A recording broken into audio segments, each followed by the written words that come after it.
Bonjour à toutes, je suis très heureuse de vous retrouver aujourd'hui pour un nouvel épisode d'Alchimie Business.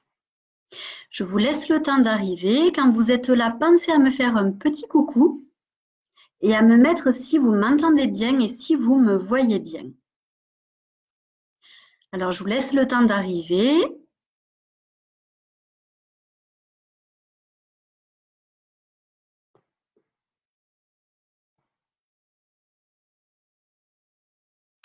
Alors, je vois qu'il y a des personnes qui commencent à arriver tranquillement.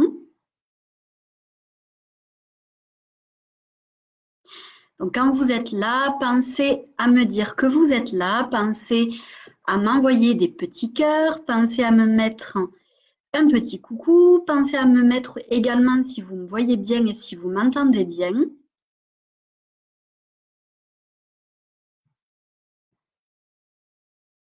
Coucou Marion, coucou Anne-Sophie.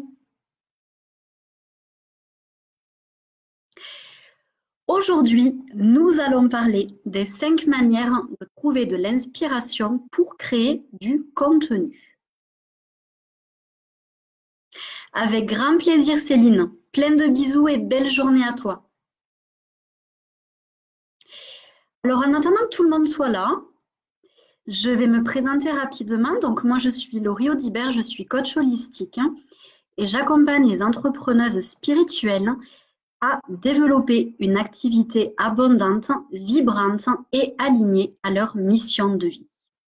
Voilà pour la petite présentation. Alors, en attendant que tout le monde arrive, est-ce que tout est bon? Alors, je vois qu'Anne-Sophie me dit que oui, super. Coucou Corinne. Coucou Marion. Alors, je suis super contente de vous retrouver les filles. J'espère que vous avez pris de quoi noter, que vous avez pris stylo feuille. Je vais partager plein de choses avec vous durant cette demi-heure. J'avais fait, vous vous rappelez, un sondage la semaine dernière dans lequel je vous demandais si vous préfériez avoir plutôt un épisode sur les chakras reliés au business ou plutôt sur des manières de trouver de l'inspiration. Donc, c'est plutôt les chakras qui sont ressortis.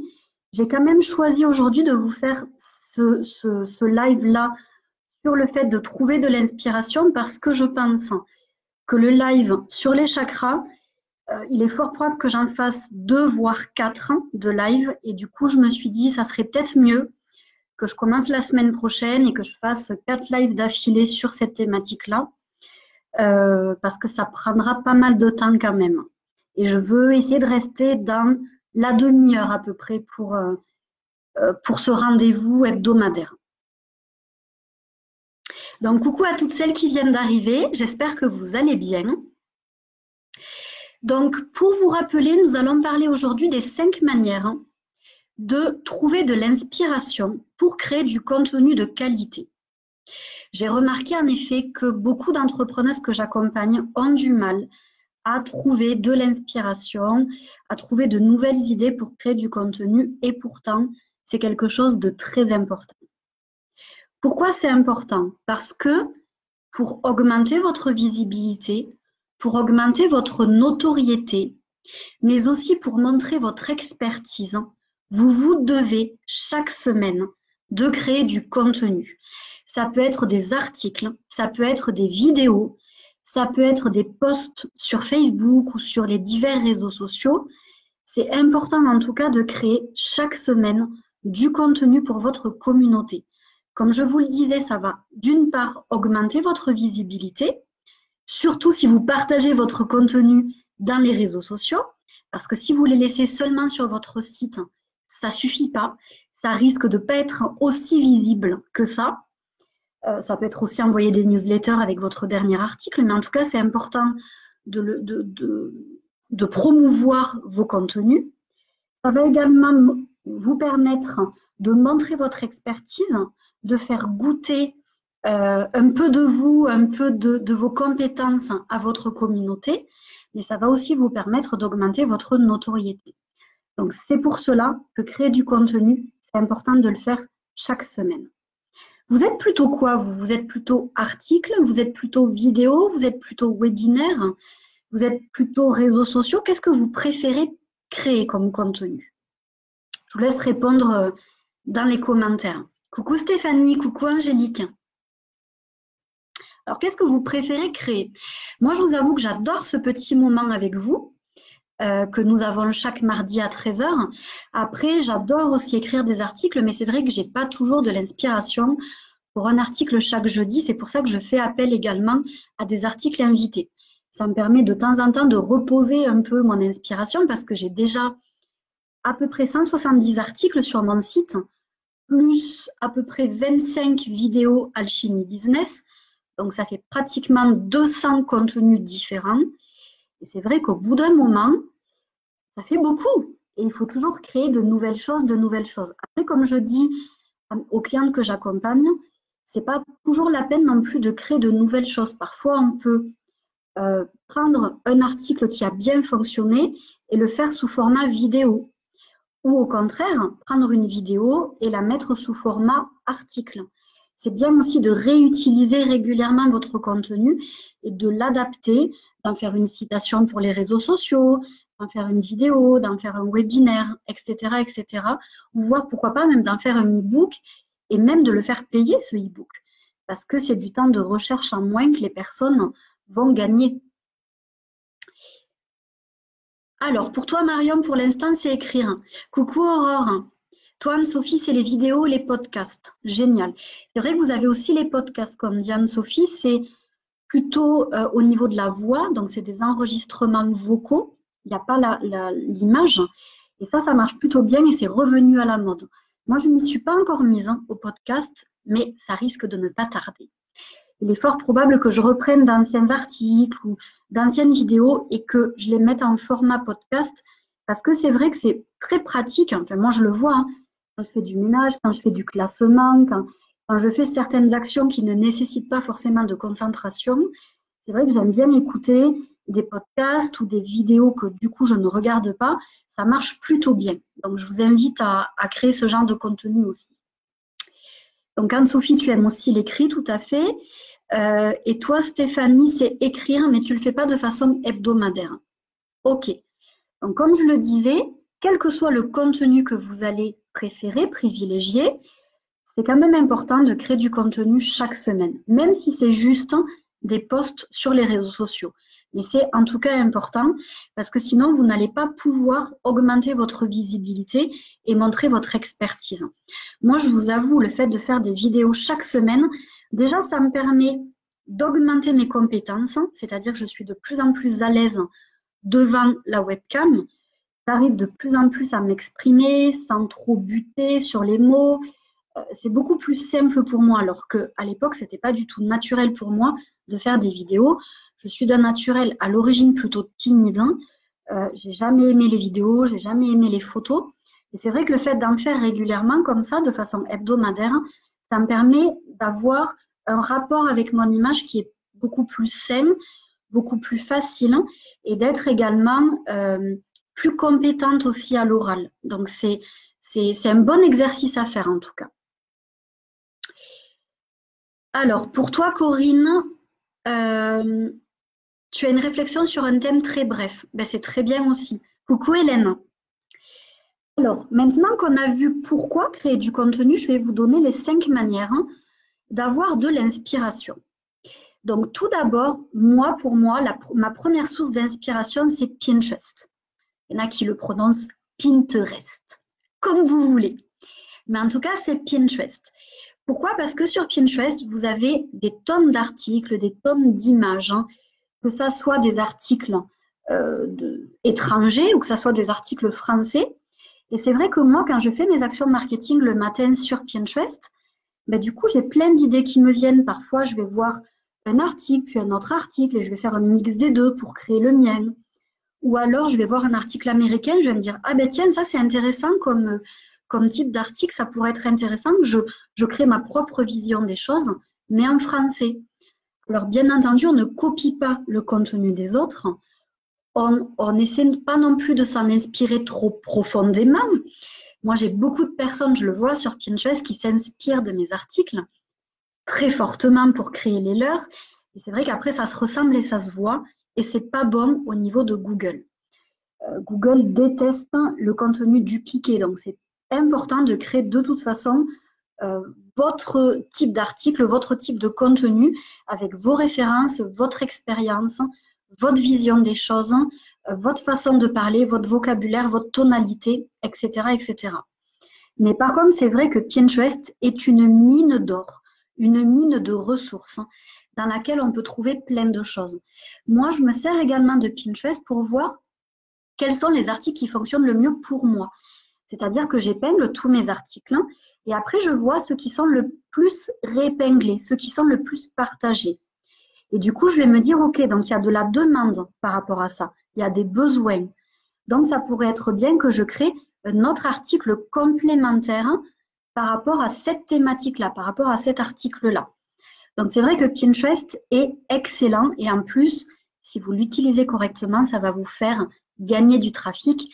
Moi, j'ai triplé mon trafic depuis que je l'utilise. J'ai commencé vraiment fortement à partir d'octobre. Et j'en suis maintenant à 25 000 visites sur mon site chaque mois, alors que j'en étais à peu près 8 000 en octobre. Donc, c'est vrai que je peux vous certifier aussi que l'utiliser, ça permet de booster le trafic de son site et donc le référencement, la visibilité.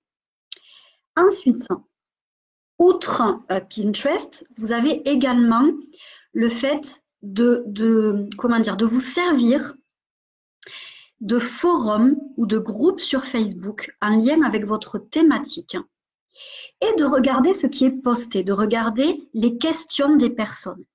Moi, par exemple, je suis dans des groupes d'entrepreneuses et je regarde ce qu'elles demandent. Parfois, même, ça m'arrive de répondre à leurs questionnements. Mais en tout cas, je regarde quels sont les questionnements qui reviennent régulièrement, quelles sont les problématiques qui reviennent régulièrement. Et du coup, je vais créer des articles qui vont répondre à ces besoins, à ces problématiques-là. Donc, ça peut être intéressant que vous cherchiez sur Facebook ou sur Internet des forums ou des groupes Facebook en lien avec votre thématique, des groupes où se trouve votre clientèle cible, et du coup que vous regardiez un peu ce qui est posté, les questionnements, les besoins, etc., etc., et que vous puissiez créer du contenu qui réponde aux besoins de cette clientèle-là, de cette cible-là. Ensuite, la troisième possibilité, ça va être de proposer un sondage à votre communauté. Donc moi, je l'ai fait. Toutes les personnes qui récupèrent mon cadeau gratuit ont accès ensuite à un sondage. J'ai eu pas mal de réponses depuis le début. Et c'est vrai que dans ce sondage, j'ai posé des questions qui sont très ciblées et qui vont me permettre ensuite de connaître les problématiques des personnes qui récupèrent mon cadeau gratuit, de connaître aussi leurs besoins, de connaître leurs rêves, etc., etc. Et du coup, ça va me permettre de créer du contenu qui réponde à leurs besoins, à leurs problématiques. Donc, créer des sondages, c'est aussi très, très bon pour mieux connaître votre communauté et mieux connaître ses besoins. Alors, je vais regarder s'il y a des questions entre-temps. Coucou Odile, coucou Virginie. Ensuite, autre idée. Donc, je vous répète, je vous ai parlé de Pinterest en première idée. En deuxième idée, des forums ou des groupes Facebook. En troisième idée, des sondages. Et franchement, ça marche hyper bien, les sondages. Moi, j'en suis très, très contente, très satisfaite. Au niveau de la quatrième manière d'avoir de l'inspiration, c'est le fait de s'inspirer des saisons, des mois, des festivités qui sont présentes tout au long de l'année. Qu'est-ce que j'entends par là?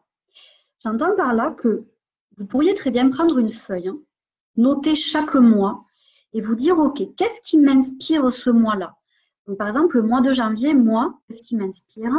Il va m'inspirer les nouveaux objectifs. Il va m'inspirer, vous voyez, tout ce qui va être les nouvelles résolutions que les personnes vont prendre. Ou alors la planification de l'année, etc. Si on prend par exemple le mois de juillet, c'est les vacances, c'est l'été. Ça va plutôt m'inspirer la trousse, alors là, pas forcément pour moi, mais pour quelqu'un d'autre qui serait en aromathérapie par exemple, la trousse essentielle en aromathérapie pour l'été, ou la trousse en aromathérapie pour partir en vacances. La trousse secours un peu. Ensuite, si on prend par exemple une personne qui est esthéticienne, ça peut être les meilleurs soins pour la peau en été. Imaginons maintenant, prenons les festivités, prenons Noël. À Noël, ça pourrait être les cadeaux, les meilleurs cadeaux à offrir à, et là vous prenez votre clientèle cible. Moi l'année dernière, j'en ai fait un pour les entrepreneuses. Là, bien entendu, vous allez parler de plein d'idées de cadeaux, diverses et variées, et à l'intérieur, promouvoir une de vos offres. C'est important, hein, une de vos offres ou un de vos produits. Ça peut être également utiliser les saisons. Là, par exemple, nous sommes au printemps. Vous avez dû voir fleurir, et ça va bien ce terme-là avec le printemps, des articles sur le ménage de printemps, le nettoyage de printemps, l'organisation. D'ailleurs, on a vu, il y a eu il y a eu les épisodes avec Marie Kondo sur Netflix qui sont apparus juste un peu avant le printemps. C'est pas pour rien non plus, tout ça c'est réfléchi. Et du coup, vous pouvez en effet regarder chaque saison, chaque fête, et vous dire qu'est-ce que je pourrais créer comme contenu en lien bien entendu avec vos offres, avec votre thématique. Qu'est-ce que je pourrais créer qui soit aligné aux saisons, qui soit aligné au mois de l'année.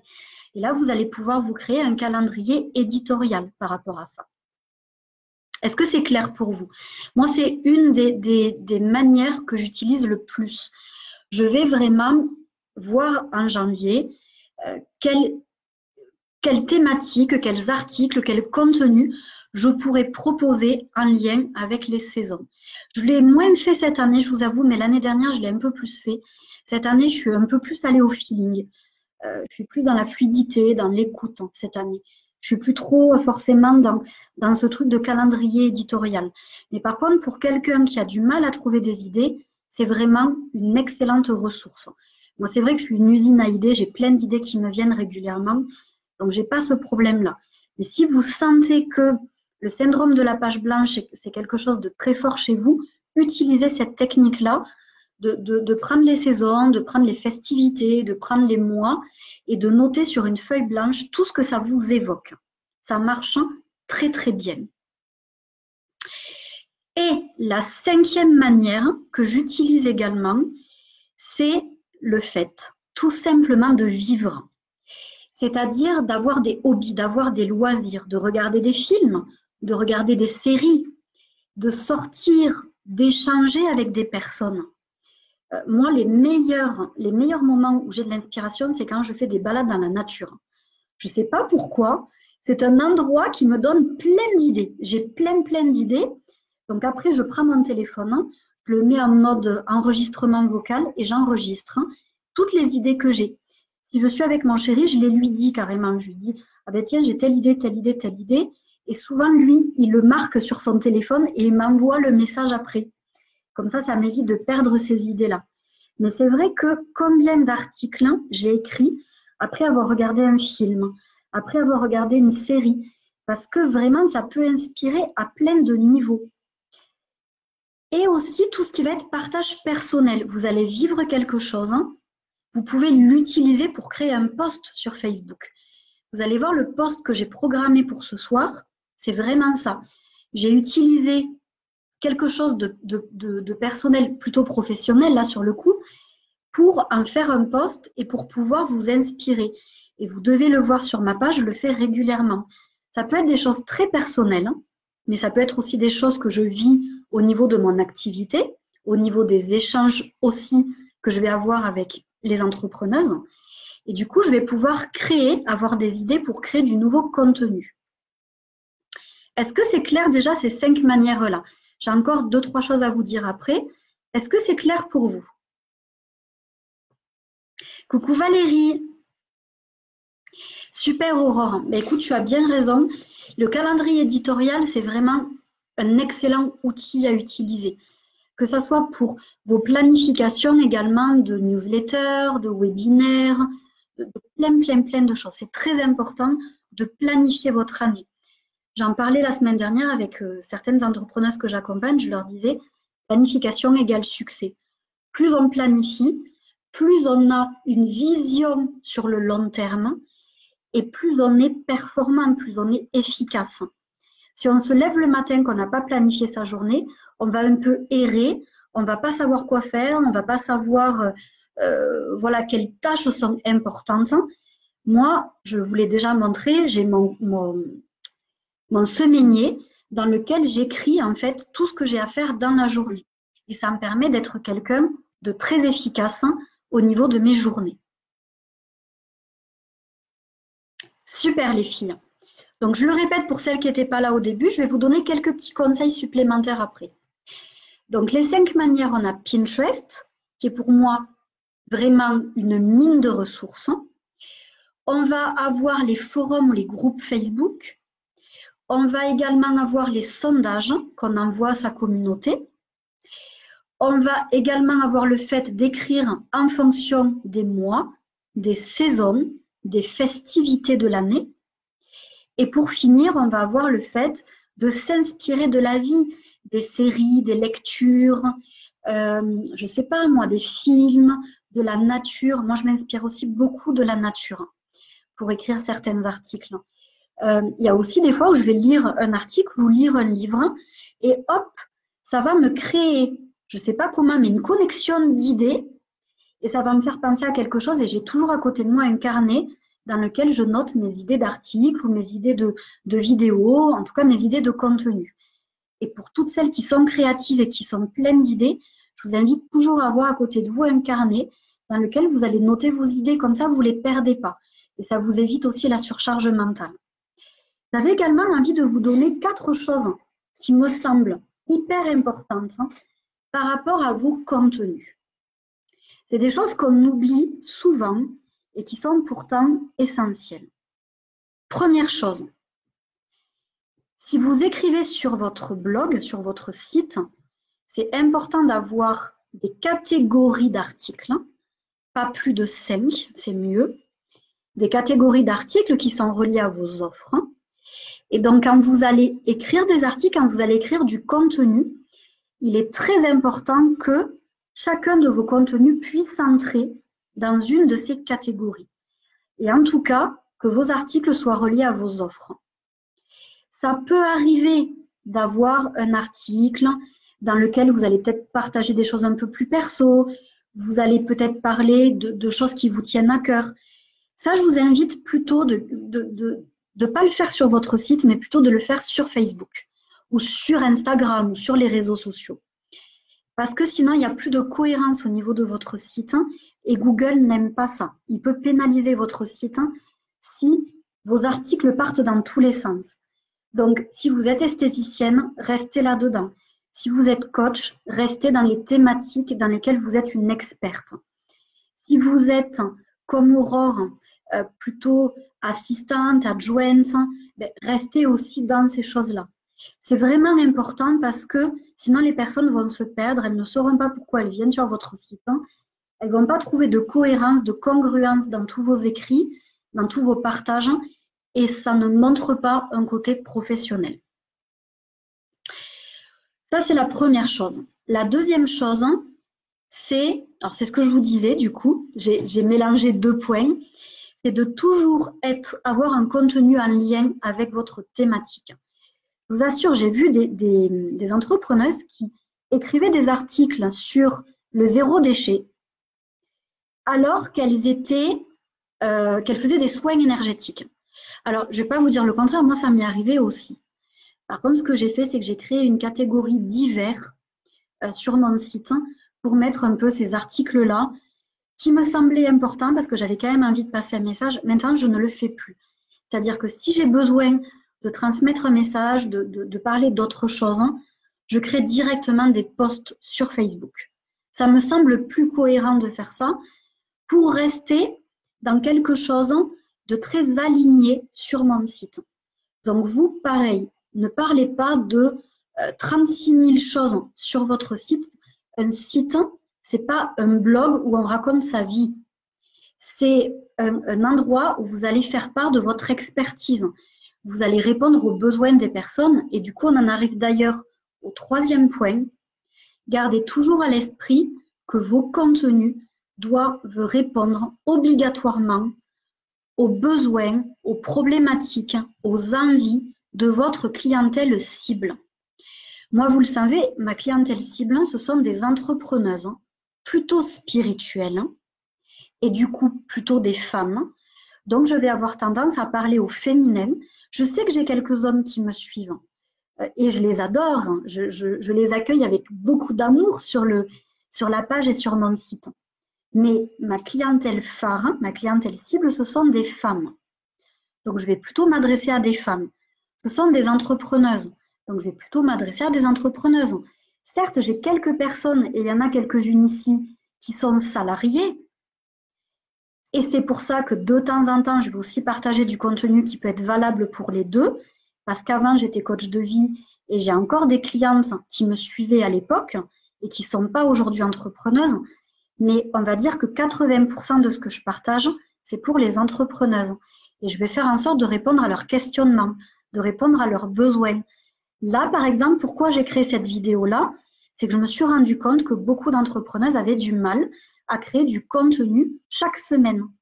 Donc, je me suis dit, c'est important, je crée une vidéo qui puisse les inspirer, qui puisse les aider dans cette problématique-là. C'est la même chose pour vous. Et le dernier point, c'est de toujours poser ce qu'on appelle des call to action, c'est-à-dire des appels à l'action à la fin de chacun de vos contenus. Que ça soit au niveau de vos vidéos, que ça soit au niveau de vos articles, de vos podcasts, etc. Vous pouvez par exemple demander aux personnes de partager à leurs amis, à leur famille. D'ailleurs, je vous invite à le faire avec cette vidéo. Vous pouvez demander aux personnes de liker la vidéo, de mettre des cœurs, de mettre des petites choses. Et je vous invite d'ailleurs à mettre plein de cœurs à cette vidéo. Ça me remplira mon cœur de joie, de bonheur. Ça peut être également de poser une question à la fin d'un article. Moi, très souvent, je pose des questions à la fin de mes articles.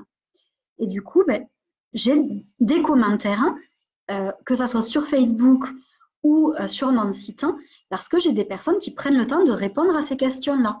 Donc, vous pouvez aussi poser des questions. Ça favorise l'engagement. C'est important aussi.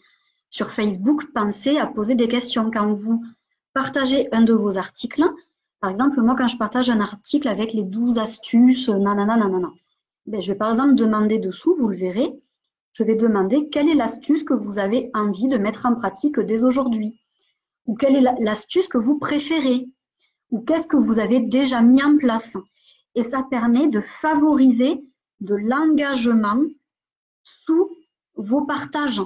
Parce que vous le savez, avec Facebook aujourd'hui, il y a des algorithmes qui font que c'est moins vu.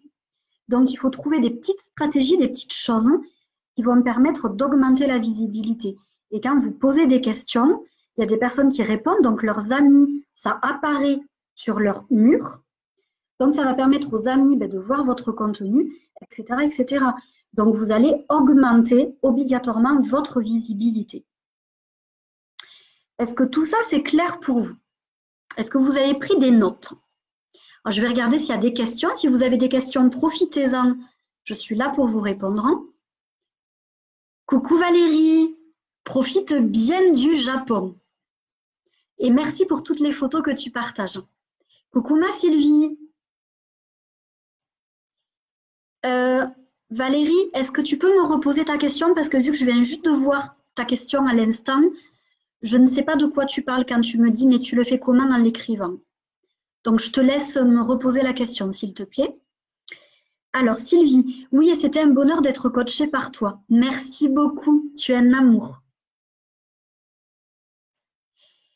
Eh bien, les stratégies, je les partage avec toutes mes clientes que j'accompagne. J'essaie de vous partager le max de choses gratuitement tous les mardis, mais je garde mes petits secrets et mes petites stratégies pour les clientes qui investissent dans mes services, et c'est normal. Vous, c'est pareil. Vous n'allez pas tout délivrer gratuitement à tout le monde. Vous gardez pas mal de petites choses aussi pour les personnes qui investissent dans vos services. Donc, si tu veux connaître des stratégies, il faut travailler avec moi. Et je partage toutes mes stratégies en rendez-vous individuel. et je cache rien du tout. C'est-à-dire qu'un rendez-vous individuel, je partage tout ce qui fonctionne. Les entrepreneuses que j'accompagne, elles ont même accès à mon site, elles voient comment je fais, je leur montre les extensions que j'utilise, je montre plein de choses. Je leur montre aussi des choses sur Pinterest. Enfin, quand j'accompagne, je montre vraiment tout. Parce que le but, c'est qu'elles gagnent le max de temps en fait pour développer leur activité. Mais tout ça, en effet, je le garde pour les personnes qui investissent. Et c'est normal quelque part, je pense que vous le comprenez. Alors, l'appel à l'action au niveau des vidéos, ben moi je le dis dans la vidéo, c'est-à-dire que comme je vous l'ai dit là, je vous invite à liker la vidéo, à la partager autour de vous.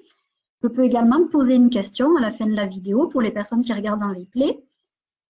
On n'écrit pas forcément au-dessus. D'ailleurs, évitez vraiment, parce que Facebook déteste ça, évitez de mettre au-dessus d'une vidéo, au-dessus d'un article, partagez au maximum, commentez, nanana. Pour Facebook, c'est du spam. Donc, il va donner moins de visibilité à un article ou à une image ou à quelque chose où il y a écrit dessus partager, commenter, etc. Il n'aime pas ça. Il faut être beaucoup plus sournois, on va dire, avec Facebook. Il faut trouver des petites choses. Par contre, dans les vidéos, on peut le dire. Et sur le site, on peut l'écrire à la fin de l'article. Quand on écrit un article, on peut mettre « Je vous invite à partager cet article autour de vous ». Moi, je le mets même dans mes newsletters. Quand j'envoie une newsletter, je dis à ma communauté qu'elle peut partager la newsletter ou l'article autour d'elle, à ses amis, etc., etc. On peut l'écrire, il n'y a pas de souci par rapport à ça. Merci Valérie. Merci ma Sylvie. Alors, est-ce que vous avez des questions par rapport à ce que je viens de partager avec vous, par rapport au fait de trouver de l'inspiration pour créer du contenu? Et d'ailleurs, est-ce que vous avez de la facilité ou pas à créer du contenu? Que ce soit des vidéos, des podcasts, des articles, est-ce que c'est facile pour vous de faire ça? Ce qu'il faut vous dire de toute façon, parce que moi, quand j'ai commencé à écrire, je me suis dit, oh, ça va être dur d'écrire un article par semaine, ça va être compliqué.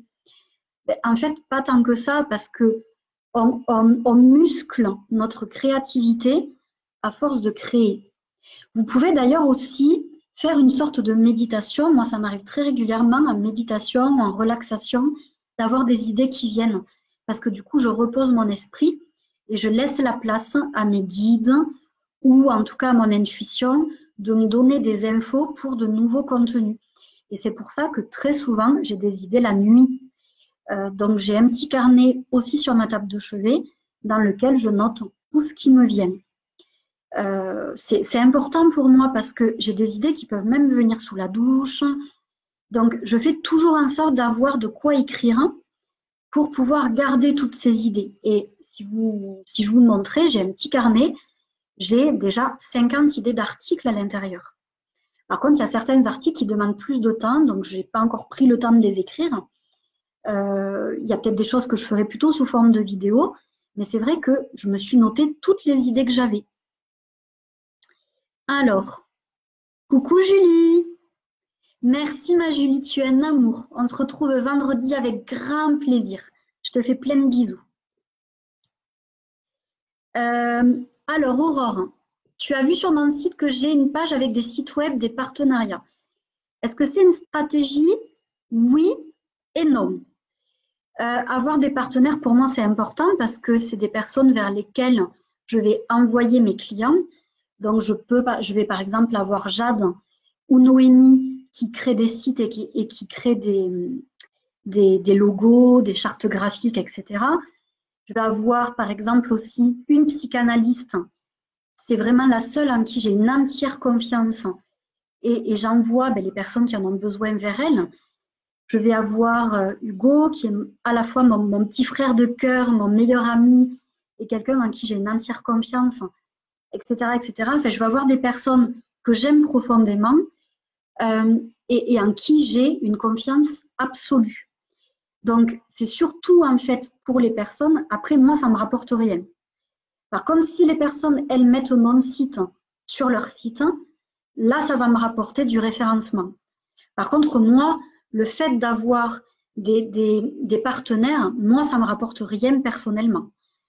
D'autant plus que les partenariats que je fais sont gratuits. C'est-à-dire que ce style-là de partenariat, je ne récupère rien. Quand je vois quelqu'un voir Jade ou voir Noémie, voir je ne sais pas qui, je ne récupère pas d'argent parce que c'est ma façon de faire.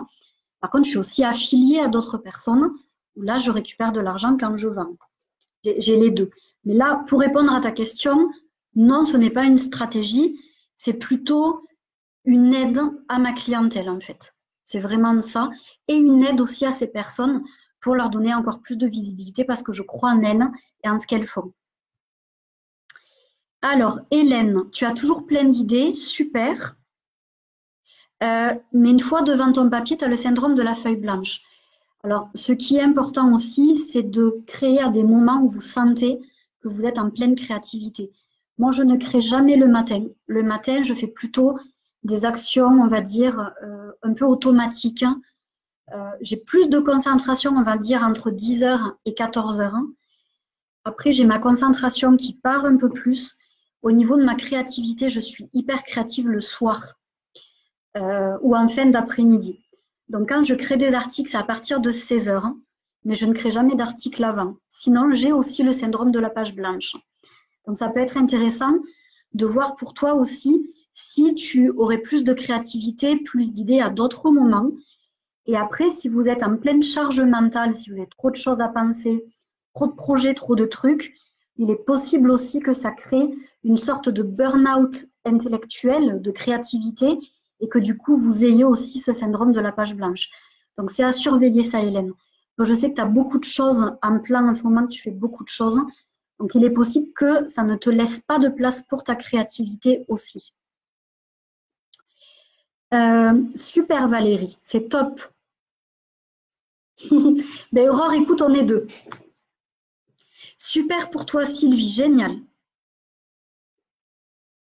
C'est top. Ben, écoute, bravo à toi. Super. Donc, écoutez, je vois qu'il n'y a pas plus de questions, donc je pense qu'on va se quitter. Je vous invite à me rejoindre mardi prochain à 13h. On parlera du coup des chakras reliés au business. Donc, pour toutes celles qui ont répondu ça, qu'elles avaient envie d'entendre ça, ben, je vous en parlerai la semaine prochaine. Et comme je le disais au début, il est possible que ça fasse deux lives parce qu'il y a quand même 7 chakras. Donc, si je dois aller en profondeur sur chacun, il est possible que ça fasse 2 lives. Et après, je vous ferai très probablement 2 autres lives pour vous apprendre à rééquilibrer vos chakras. Parce que c'est important. On va avoir des chakras qui vont être suractifs, sous-actifs, etc., etc. Je vous expliquerai tout ça très bientôt. Et du coup, c'est important de pouvoir équilibrer aussi ça pour être encore meilleur au niveau de votre business. Donc, comme je vous l'avais dit en début d'année, j'essaie de varier entre du contenu un peu plus spirituel, du contenu un peu plus technique, pour que du coup, vous ayez un peu des deux. Je trouve que c'est important d'aller un peu vers les deux. Et du coup, ben, ça satisfait un peu tout le monde comme ça, donc c'est cool. Voilà pour tout ce que j'avais à dire. Donc, je vous invite à partager la vidéo. Si vous ne l'avez pas encore fait, à mettre un petit pouce, un petit like, plein de petits cœurs. Pour celles qui regardent en replay, n'hésitez pas à me le dire aussi, ça me fait plaisir de le voir. Et puis, ben, si vous avez des questions qui vous viennent, n'hésitez pas aussi à les mettre sous la vidéo, dans le chat, ça me fera plaisir de vous répondre. Je vous fais plein de bisous à tout temps. Je vous remercie d'avoir été là pendant ces 40 minutes d'échange et de partage. Et on se retrouve très très bientôt pour la suite. Nous, gros bisous à toutes. À bientôt.